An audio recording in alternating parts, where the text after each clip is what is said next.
and let me say this in English so you can understand what I'm saying. I have translation. No, I know you have translation, but I just want to make sure you get it right.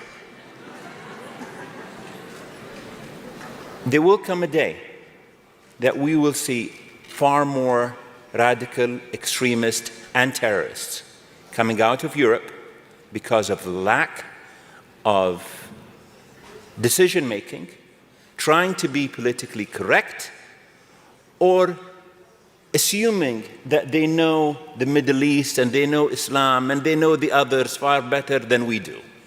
And I'm sorry, but that's pure ignorance.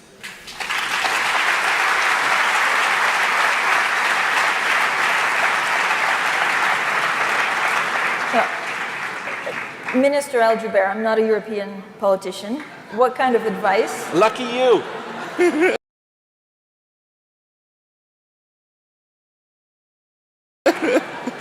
What kind of advice would you give to European politicians to maybe make sure that this ignorance doesn't continue?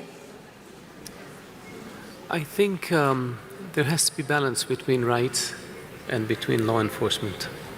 I'll give you an example. We get criticized. We were criticized in France for having supported all these extremist mosques or Islamic institutions in France for years. And we said, show me one and we'll shut it down the next day. Lots of talk, but no evidence. When the French Senate did an investigation, they discovered that less than 1% of funding for French Islamic institutions came from the Gulf. Most of it came from North Africa and Turkey, because that's where the vast majority of French Muslims came from. But for years, the charge was made that it came from Saudi Arabia and maybe other countries in the Gulf, and the fiction became reality. We have a policy in Saudi Arabia of zero tolerance for extremists.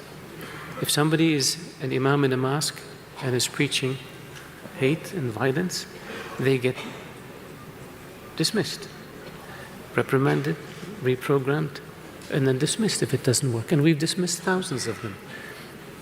And I say to people in Europe, European country, if you have, they accuse us of exporting extremist preachers, imams, they call them preachers.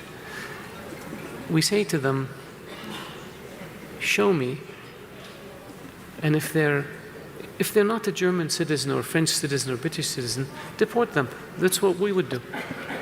If they're your citizen, then stop them from preaching hate. But then they go into, well, no, we don't want to infringe on their freedom of expression. Well, it's either, if they preach, it's hatred, and if you stop them from preaching, it's, we can't do that because of freedom of expression. So then stop complaining. That's what we're up against in a number of countries.